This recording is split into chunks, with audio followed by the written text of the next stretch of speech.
Good evening guys. इस video को बनाने का मेन पर्पस यही है कि 1 जुलाई 2021 से मिनिस्ट्री ऑफ फाइनेंस जो एक्सपेंडिचर डिपार्टमेंट है उसने सेंट्रल स्पॉन्सर स्कीम्स के लिए एसएनए सिस्टम को एप्लीकेबल करना मैंडेटरी कर दिया है। तो एसएनए क्या है, ये कन्फ्यूजन बहुत ज़्यादा है इस टाइम यूज़र के माइंड में। इवन उनके डिपार्टमेंट का यूज़र जो यूज़ कर रहे हैं, ऑफिसर्स जो भी उसको यूज़ करने जाते हैं, उनको बहुत प्रेशर है कि एक्चुअल में है क्या एसएनए। उनको नहीं समझ आ रहा कि एसएनए करना है क्या है, कैसे करना है।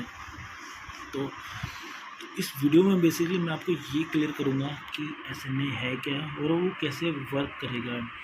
At present private sector banks, कुछ बैंक्स हैं लिमिटेड, मैं किसी का नाम नहीं लूँगा यहाँ पे, उसने अपना कुछ मॉड्यूल बनाए हैं और होपफुली वो इंटीग्रेट भी हो चुके हैं जो पीएफएमएस के साथ चल रहे हैं। पैरेलल पीएफएमएस ने बहुत शॉर्ट टाइम में एक अच्छा सा सिस्टम आपको ले आके दे दिया है एसएनए का, जिसमें आपको जस्ट थोड़ा बहुत वर्क करना है, इसके अलावा कुछ भी नहीं करना है। बाकी सिस्टम वैसे चलेगा, जस्ट उसको इम्प्लीमेंट करना और आप इजीली एसएनए पे मूव कर जाओगे। अगर आप किसी और बैंक का सिस्टम लेते हो तो आपका स्ट्रक्चर डिफाइन करना, इंटीग्रेशन करना पीएफएमएस के साथ, ये लॉन्ग टर्म प्रोसेस है। हाँ, आपको बैंक कुछ बेनिफिट दे सकता है आपकी स्कीम्स के लिए कस्टमाइज करके, पर अगर जहाँ बैंक आपको कुछ बेनिफिट भी दे रहा है तो कुछ लॉसेस भी हैं। लॉसेस की बात करूँ तो मीन्स फर्स्ट ऑफ लॉसेस यही है कि आपका जो वेंडर्स और बेनिफिशियरीज़ के अकाउंट वैलिडेशन है वो टाइमली नहीं होंगे, क्योंकि वो एक थर्ड पार्टी सॉफ्टवेयर होएगा जो पीएफएमएस के साथ इंटीग्रेट होएगा। पहले आप वहाँ पे अकाउंट नंबर को रजिस्टर करोगे, उसके बाद यहाँ पे लेके आओगे पीएफएमएस में, और पीएफएमएस से फिर वो बैंक को फाइल भेजेगा।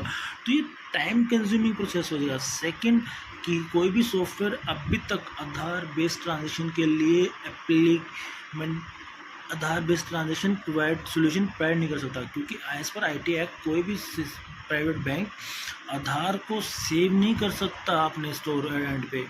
तो मीन्स वो आपको आधार को सेव नहीं कर पाएंगे। आप उधर से आपको आपकी जो मिनिस्ट्री है आपको गाइडेंस दे रही है कि आपको आधार बेस्ड ट्रांजेक्शन कर रही है, तो एक तरीके से गाइडेंस का वोलेशन है यहाँ पे। अगर आप किसी बैंक के सिस्टम पे जाओगे और वहाँ से ट्रांजेक्शन वो just only account based transaction आपको प्रोसेस करके देंगे, फिर वो रीज़न देंगे कि अकाउंट किस बैंक अकाउंट में पेमेंट गई है ये नहीं पता चलता। तो everything is possible at present. हम 21st सेंचुरी में रह रहे हैं, तो ऐसा कुछ नहीं है कि आपको बैंक्स मिसगाइड करें कि नहीं पता चलता। एवरीथिंग पॉसिबल, सब कुछ पीएफएमएस में अवेलेबल है। हर चीज़ का पता चलता है कि किस बैंक में गया पैसा और कौन सा अकाउंट नंबर है। तो एवरीथिंग इज़ अवेलेबल, इस चीज़ का कन्फ्यूजन नहीं रहेगा वहाँ पे। सेकंड थर्ड चीज़, बैंक्स कुछ बोलते कुछ और हैं, जब आपसे मीटिंग और प्रेजेंटेशन होगी बोलेंगे कि हम कुछ कर देंगे, एंड लास्ट मोमेंट पे वो डिनाई करेंगे। जब एक्चुअल फंक्शनैलिटी जाएगी वो नहीं कर पाएंगे, उसके पास वो इतनी कैपेसिटी नहीं है, क्योंकि वो कोई अकाउंट्स वर्क से नहीं है, जिस बैंकिंग फील्ड से हैं, क्योंकि उनको भी सॉफ्टवेयर समझने के लिए आपके पास ही आना पड़ेगा। अल्टीमेटली जो वैसे आप बोलोगे जो भी कर पाएंगे, अदरवाइज बैंक के पास ऐसा कोई प्रॉपर सोल्यूशन नहीं है। जो सोल्यूशन आपको पीएफएमएस दे रहा है, क्योंकि पीएफएमएस में जो पर्सन है वो अकाउंट्स फील्ड से हैं, जहाँ पे वो पर्सन बैठे हैं वो टॉप ऑफ द अकाउंट्स हैं, कि उनको अच्छे से पता है अकाउंट्स में कैसे चीज़ चलनी है, कैसे डेबिट करना, कैसे क्रेडिट करना और किसी चीज़ का ट्रांजेक्शन के इफेक्ट क्या पड़ेगा। तो आई रिकमेंड कि आप किसी बैंक के साथ जाने जाते हो आप जाओ, मुझे कोई प्रॉब्लम नहीं चीज़ें। मैं आपको जैसे गाइड कर रहा हूँ, आपके माइंड के कन्फ्यूज़न क्लियर करूँगा यहाँ पे, और कुछ नहीं है। अदरवाइज मैं आपको यहाँ पे सोल्यूशन दिखाऊंगा कि पीएफएमएस का एसएनए कैसे चलेगा, जो उन्होंने बनाया है वो कैसे वर्क करेगा। तो फर्स्ट ऑफ ऑल एसएनए क्या है? एसएनए एक बेसिकली सिंगल नोडल अकाउंट रहेगा, जिसमें सारा फंड ही रहेगा स्टेट का। उससे पहले क्या होता था कि आपको मिनिस्ट्री से पैसा आता था, वो ट्रेजरी में जाता था, ट्रेजरी से फिर आपके स्टेट के अकाउंट में आता था, स्टेट आपको वो फंड डिसबर्स करता था। पर अब न्यू सिस्टम के अकॉर्डिंग ये क्या होगा कि आपका पैसा स्टेट का एक अकाउंट होएगा, जो आपको डिफाइन करना है, अपनी मिनिस्ट्री को बताना है कि मेरा एसएनए अकाउंट है, मैं सारा पैसा इसी में रखूँगा।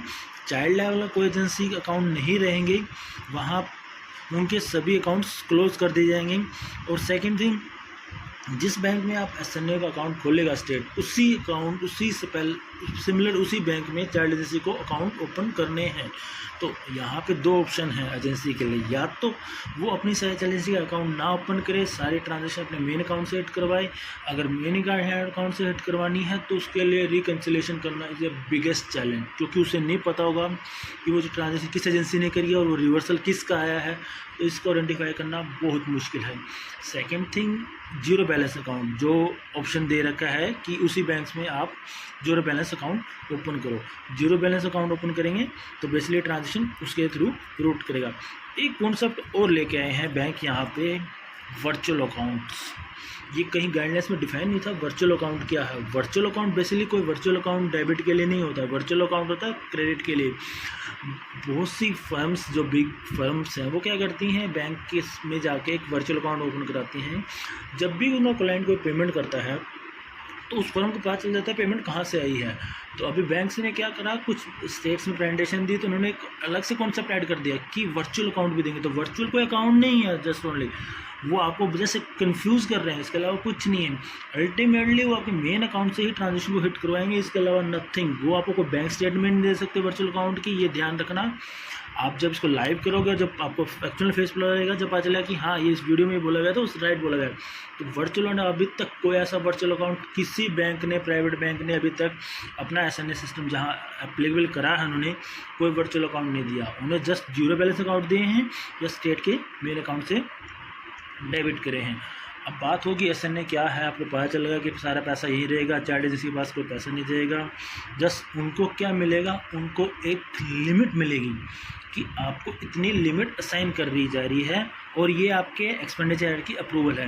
वो उस एक्सपेंडिचर हेड में उतनी हेड तक ही खर्चा कर सकता है और उसके अलावा उसको लिमिट देगी।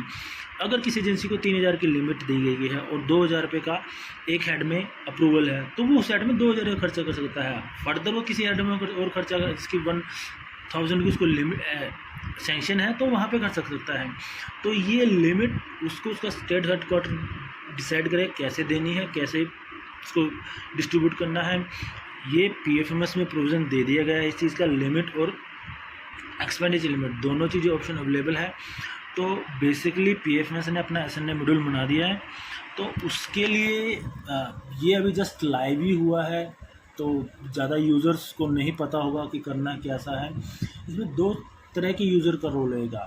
एक तो होगी सेंट्रल स्पॉन्सर स्कीम। जो सेंट्रल स्पॉन्सर स्कीम्स हैं उसके लिए PFMS का प्रोजेक्ट सेल यूज़र है, वो उसको राइट दिया गया है कि वो SNA को एक्टिवेट करे स्कीम्स के ऊपर। दूसरा स्टेट लिंक स्कीम्स। PF ने कुछ 1 ईयर पहले एक इंस्ट्रक्शन इशू करी थी कि सभी डिपार्टमेंट्स जो मिनिस्ट्री के हैं उनको जो स्कीम सेंटर में चल रही है वही scheme SPMU state programme management unit के अंडर ओपन करनी है। वही स्कीम्स को उनको सेंटर की स्कीम के साथ लिंक करना है। तो बेसिकली सेंटर की स्कीम के साथ उस स्कीम्स को वो लिंक करेंगे। आपका SPMU है, आपके स्टेट में जाओगे तो आपको पता चल जाएगा SPMU कहाँ है। अगर नहीं पता है तो PFMS के डैशबोर्ड पे जो लॉगिन करने से पहले ऑप्शन दे रखा है, वहाँ पे SPMU का कॉन्टैक्ट लिस्ट अगर उसको पता है, आप लोगों ने SPMU को कॉन्टैक्ट करके अपनी स्कीम क्रिएट करा सकते हैं। और उसे ये ज़रूर कहें कि ये मेरी सेंट्रल स्पॉन्सर स्कीम सर, उसके साथ वो लिंक कर दे, क्योंकि SNA अभी तक just only central sponsor scheme से एप्लीकेबल हुआ है। स्टेट स्पॉन्सर स्कीम के लिए कोई इंस्ट्रक्शन नहीं है, तो इसके लिए कन्फ्यूजन क्रिएट कर लो। सेंट्रल स्पॉन्सर स्कीम है तो आपको SNA एप्लीकेबल कराना है। तो अब बात करी, अगर मैं किसी स्टेट की बात करता हूं तो स्टेट को करना क्या है, तो स्टेट्स के लिए राइट दिया है state scheme manager for states. ये SPMU के पास होगा।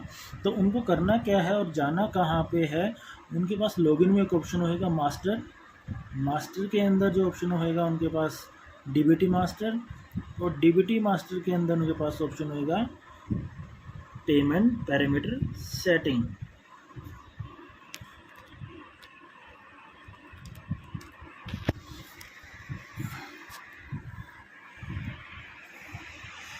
ये ऑप्शन है। यहाँ पे जाने के बाद जैसे मैं स्टेट सेलेक्ट कर लेता हूँ कोई भी, यहाँ पे अभी मैं यहाँ पे हरियाणा सेलेक्ट कर लेता हूँ और स्कीम सेलेक्ट कर लेता हूँ यहाँ पे HR 148 मैंने एक स्कीम सेलेक्ट कर ली। ये स्टेट स्कीम है जो स्टेट SPM उन्होंने सेंट्रल स्पॉन्सर स्कीम के साथ लिंक कर रखी है। तो यहाँ पे सेंटर शेड पेड बाय, यहाँ मैं करता हूँ प्रोग्राम डिवीज़न। उसके बाद आपको यहाँ ऑप्शन है, ये आपके ऑप्शन है, वो जो आपका SPM उसको पता है इनका ऑप्शन का यूज़ क्या है। अकाउंट वैल्यूएशन एप्लीकेबल है, स्कीम एक्टिव है, बैंक रूल्स एप्लीकेबल होंगे, beneficiary approval all allow functionality होगा, एक्सेल अपलोड अलाउड करोगे आप। उसके बाद है मेन पॉइंट्स जिसकी हमने बात कर रहे हैं यहाँ पे, is agency wise expenditure allocation limit applicable, इसको आपने यस करना है। जैसे ही यस करोगे तो आपके पास ये डायलॉग ओपन हो जाएगा। यहाँ पे आपको डिफाइन करना है कि कितना इस स्कीम में सेंटर शेयर परसेंटेज है और कितना स्टेट शेयर परसेंटेज है। उसके बाद आपसे PFMS पूछेगा क्या इस स्कीम्स के ऊपर SNA एप्लीकेबल हो रहा है, तो आपने अगर हो रहा है तो आपको यस करना है। जैसे ही यस पे करोगे तो मैसेज आएगा, are you sure all account in the scheme will be mark not in use, no expenditure can be done from this account, click yes to all account not in use. इसका मतलब ये है जैसे ही आप SNA को yes करोगे तो इस स्कीम के अंदर जितने भी अकाउंट आप चला रहे थे जो अभी इससे पहले तक, वो सब ऑटोमेटिकली नॉट इन यूज हो जाएंगे। फिर उसके बाद आप उन अकाउंट्स के थ्रू पेमेंट PFMS से नहीं कर पाओगे। हाँ, मुझे SNA एप्लीकेबल करना है, मैंने यस कर दिया इसके ऊपर। उसके बाद MIS अपलोड मुझे नहीं चाहिए, अकाउंट बैलेंस चाहिए मुझे इसके ऊपर, और इसके बाद component wise DPT mission code is in payment file, मैंने ऑप्शन को यस कर दिया और इसको सबमिट कर दिया। यहाँ से are you sure want to message आएगा टू सबमिट कंटिन्यू, ओके। तो मेरा अब अगर आप देखना चाहोगे इसको तो यहाँ पे ये मेरा डिफाइन हो गया। अब इस पे 64 अकाउंट टाइप SNA हो गया है, एक्टिवेट मैंने कर दिया है स्कीम्स के ऊपर। उसके बाद ये करने के बाद SPM को स्कीम मैनेजर फॉर स्टेट्स को इस यूज़र को लॉग आउट करना है। हर एक स्कीम्स के लिए एक स्कीम मैनेजर बनता है, तो आप चाहे उसे यूज़ कर सकते हो। अगर आपके SPM ने आपको ये राइट नहीं दिया है तो उनके पास भी राइट होएगा। मैं उस यूज़र में लॉगिन करता हूँ।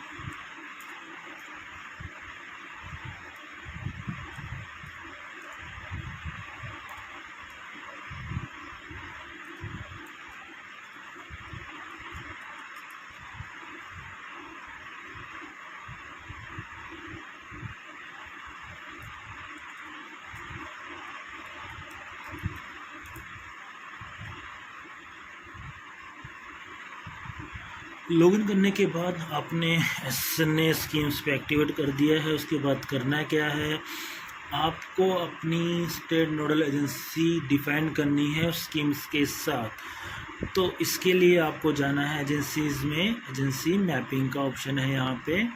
तो मैंने उस एजेंसी मैपिंग के ऑप्शन पे क्लिक किया और मैं अब स्कीम सेलेक्ट करूँगा अपनी, जिस स्कीम्स पे मैंने SNA एक्टिवेट किया था अभी। तो मेरी स्कीम्स यहाँ पे है, ये है जी,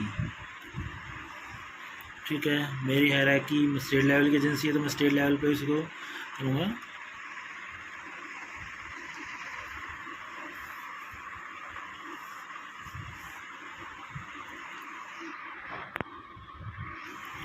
थोड़ा टाइम ले रहा है, अभी जैसे आ गया है। अब यहाँ पे देखोगे कि स्टेट लेवल एजेंसी का नाम आ गया है, is SNA state nodal agency.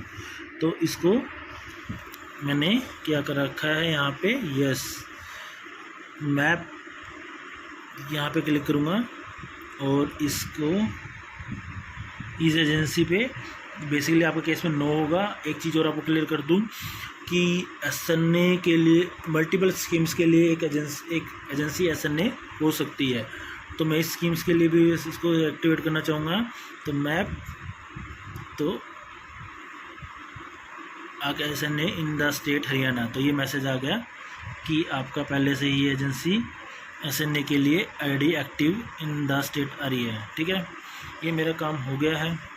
तो मैंने SNA को एक्टिवेट कर दिया स्कीम्स के लिए।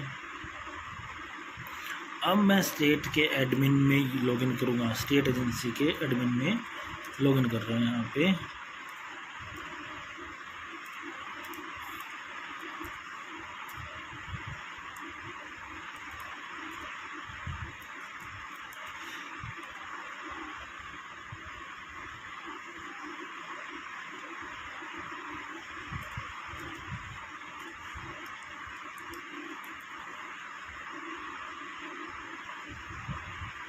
लॉगिन करने के बाद मुझे माई स्कीम में जाना है, रजिस्टर न्यू स्कीम्स। उससे पहले मैं चेक कर लेता हूँ कि मैंने पहले भी इसको एक्टिवेट कर रखा है।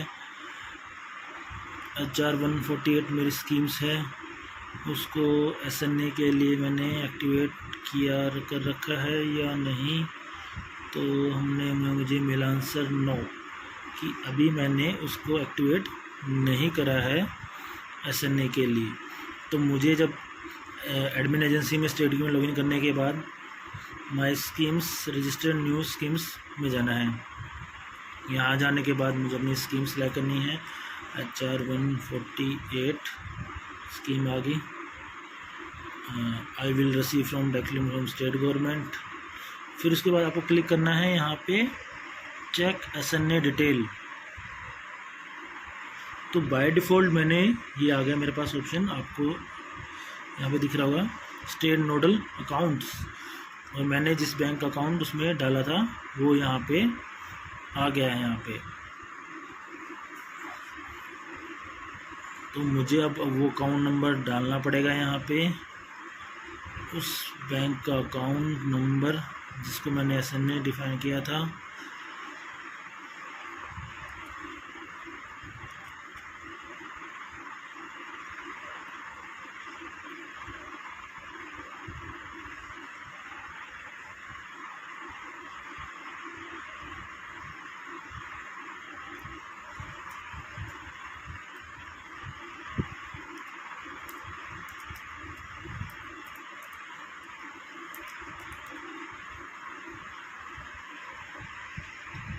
मुझे कुछ अकाउंट्स चाहिए, मुझे आपको शो करना है कि कैसे करना है आपको। तो मैं वो अकाउंट ले लेता हूँ अभी यहाँ से।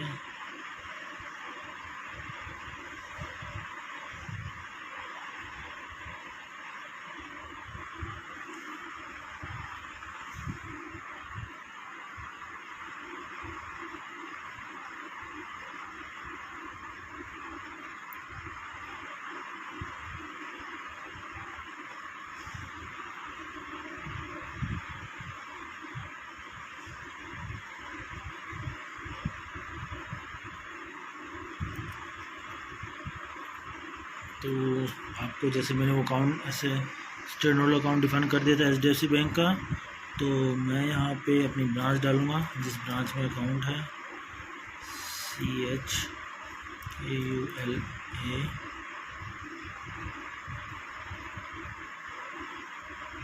तो ब्रांच आ जाएगी मेरी जो भी है। मेरा अकाउंट है यहाँ पर सेक्टर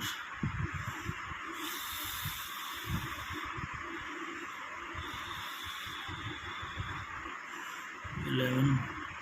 अब मेरा अकाउंट है उस बैंक का जो मैंने ओपन कर रखा है SNA के लिए। मेरे एजेंसी का नाम मैं अभी के लिए डाल देता हूँ जो भी है, state health society.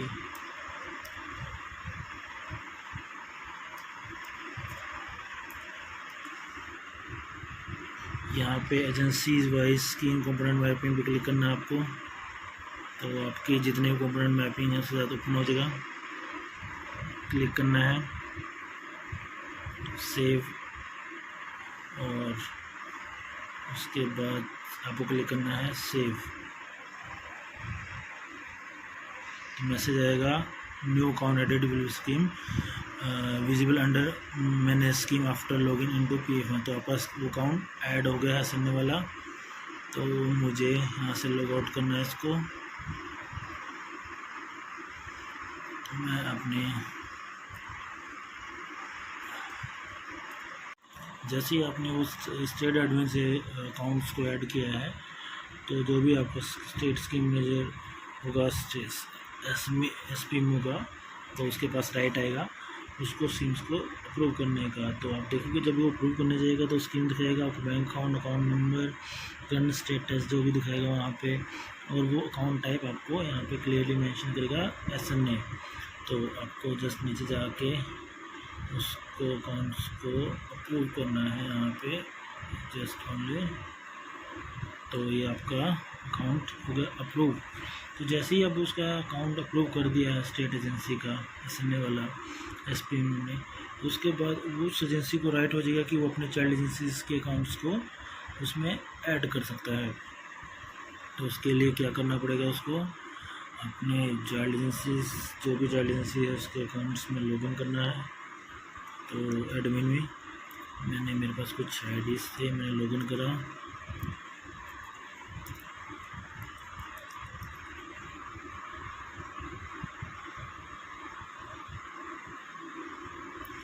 Same procedure adopt करना है उसको, वहीं फिर दोबारा से माई स्कीम और रजिस्टर न्यू स्कीम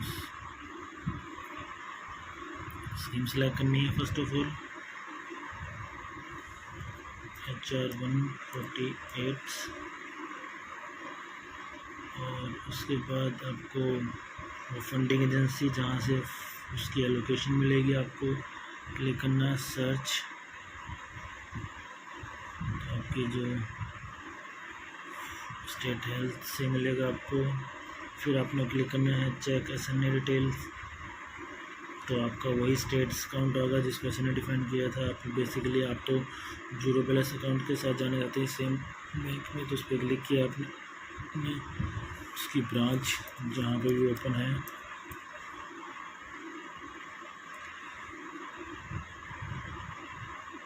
ब्रांच आपने सेलेक्ट कर ली। वो अकाउंट नंबर, जो एजेंसी का अकाउंट नंबर है वो एंटर कर दिया आपने यहाँ पे।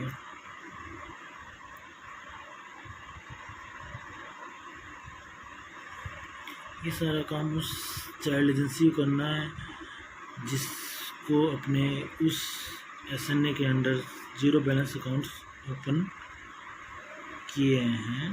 तो मैंने ये एजेंसी का नाम डाल दिया, एजेंसी कंपनी मैपिंग ये करना मैंडेटरी है आपका। तो यहाँ पे मैंने बल्क सेलेक्ट कर लिया, तो यहाँ पे सेव, और उसके बाद इसको सेव कर दिया यहाँ पे मैंने। तो मेरा मैसेज आया, scheme edit successfully will be visible under manage schemes after next login into PFMS। तो मैंने ओके किया।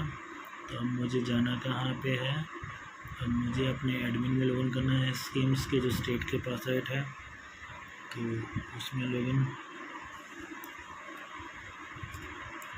करते हैं।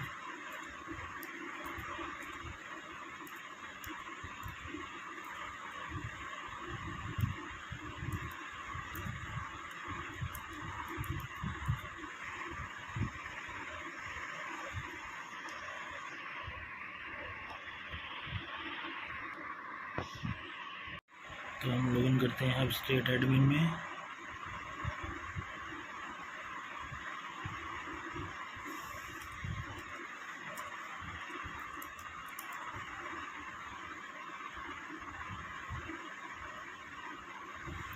स्टेट एडमिन में लॉगिन करने के बाद आपको वो SNA जो अकाउंट्स आपने ऐड किया है उसको अप्रूव करना है। उसके लिए जाना कहाँ पे, आपको एजेंसीज़ में, यहाँ पे जो एजेंसी का ओपन है ये एजेंसीज़ में अप्रूव, यहाँ पे जाना है। यहाँ पे जाने के बाद अभी जैसे आपने एक डिस्ट्रिक्ट को ऐड किया था, मैं इस डिस्ट्रिक्ट को क्लिक कर रहा हूँ। तो मैंने इस पर क्लिक किया, स्क्रॉल डाउन किया, तो मेरे पास पहले से रिक्वेस्ट पड़ी है उसकी, आगे है ये स्कीम्स है, ये आपका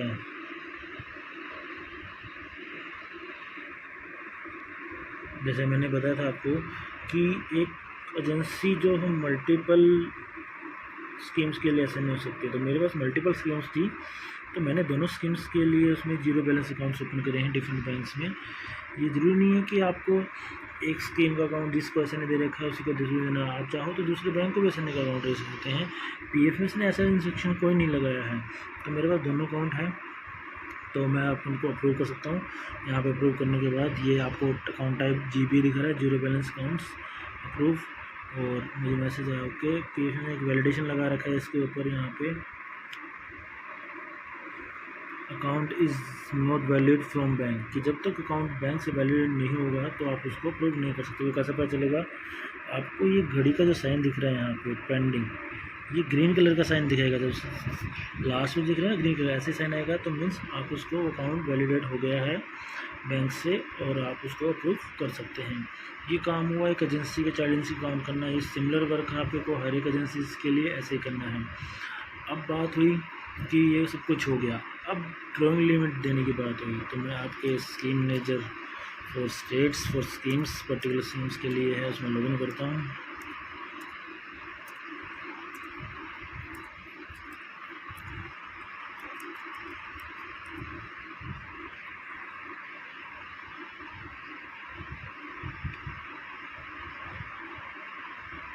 तो लॉगिन करने के बाद पीएफएस ने जो ड्राइंग लिमिट का जो ऑप्शन दिया है, उस लिमिट के लिए मास्टर के अंदर है ड्राइंग लिमिट बाय एसएनए। तो पहले सबसे पहले आप जो आपकी एसएनए एजेंसी है उसको ड्राइंग लिमिट दोगे, वो ड्राइंग लिमिट फर्दर अपनी चाइल्ड एजेंसी को दोगे। तो उसके लिए आपको उसके स्कीम मैनेजर फॉर स्टेट्स में लॉगिन करना पड़ेगा, वही उसको इस चीज़ का राइट दे सकता है। तो मैं अपनी स्कीम सिलेक्ट करूँगा HR 148, मैंने सेलेक्ट कर लिया। रैक की लेवल कहाँ पे मुझे ड्राइंग लिमिट देनी है? अभी स्टेट पे देनी है, तो और मैंने स्टेट्स पे कर लिया। फिर सिलेक्ट, आपसे पूछेगा स्टेट्स कि किस स्टेट्स के लिए है, ये बाइंड कर दिया जाएगा जब ये लाइव जाएगा। अभी तो मैं आपको यूएटी वर्जन पे दिखा रहा हूँ, तो इसमें ये स्टेट्स, तो अब जैसे देखोगे आप एक चीज़ ध्यान से देखो, स्टेट एजेंसी का नाम आ गया, total limit 0, expenditure limit 0, limit for child 0 है, बैलेंस लिमिट 0 है, चाइल्ड लिमिट 0 है, और टोटल लिमिट एडिटेबल है। आप यहाँ पे कुछ भी यहाँ पे लिमिट डाल सकते हो, ठीक है। एक्सपेंडिचर लिमिट कितना एक्सपेंडिचर वो एजेंसी एसएन एजेंसी करेगी, और लिमिट फॉर चाइल्ड एजेंसी, जब टोटल लिमिट और एक्सपेंडिचर लिमिट डालोगे तो ऑटोमेटिकली उसमें चले जाएगा। सपोज कि मैं अभी के लिए टोटल लिमिट है इसकी 10 लाख, मैं इसको 1 करोड़ डाल लेता हूँ, ठीक है। मैंने 1 करोड़ डाली। अब मैं कहता हूँ कि इसकी पूरे साल की एक्सपेंडिचर लिमिट, अब यहाँ पे कन्फ्यूजन कुछ यूज़र को ये भी रहेगा कि क्या इसको बार बार सेव एडिट कर सकते हैं, अगेन सेव कर सकते हैं, लिमिट बढ़ा सकते हैं, सब कुछ हो सकता है। आपने 1 करोड़ की लिमिट डाली है तो 1 करोड़ की लिमिट को आप इंक्रीज़ कर सकते हो, पर इतना नहीं है कि 1 करोड़ लिमिट को कम कर दोगे। सपोज कि आपने खर्चा कर लिया और उसके बाद कहो कि मुझे तो ये टोटल लिमिट को कम करना, वो नहीं कर सकते। जब तक आप खर्चा नहीं करोगे वो आप उसको जब तक खर्चा नहीं करोगे तो आप उसको चेंज कर पाओगे। अगर आपने खर्चा कर दिया तो आप उसको चेंज नहीं कर पाएंगे। सपोज़ कि मैंने 5 लाख रुपए की एक्सपेंडिचर लिमिट यहाँ पे डाल दी इसकी, तो देखो ऑटोमेटिक जैसे मैंने डाला 5 लाख तो 995 लाख रुपीज़ तो उसके जो है चाइल्ड एजेंसीज के लिए लिमिट चली गई है। तो मैं इसको यहाँ पे क्या करूँगा, सेव। तो देखो जैसे ही मैंने इसको किया तो ऊपर मैसेज आया ड्राइंग लिमिट असाइन सक्सेसफुली। जो पहले जो ब्लैंक 0 थी वो फिल ऊपर होकर आ गई है। अब ये दिखा रहा है कि 95 लाख रुपये चाइल्ड एजेंसी के लिए है। एक्सपेंडिचर लिमिट फॉर जिस एजेंसी की जो कितनी है वो 5 लाख है। बैलेंस चाइल्ड लिमिट 95 लाख है। अगर मैं इसको बढ़ाना चाहूँ तो मैं इंक्रीज़ कर सकता हूँ। तो मेरा लिमिट असाइन हो गया है। ये एसएन एजेंसी को पहले स्टेट स्कीम मैनेजर देगा, ध्यान रखना। एसएन एजेंसी इटसेल्फ अपनी लिमिट कुछ डिसाइड नहीं करती, उसकी पेरेंट उसको डिसाइड करेगा। एसएन एजेंसी चाइल्ड एजेंसी की लिमिट डिफाइन कर सकती है पर अपनी लिमिट नहीं डिसाइड कर सकती। तो हम अब चलते हैं चाइल्ड एजेंसी में। चाइल्ड एजेंसी में लॉगिन करेंगे।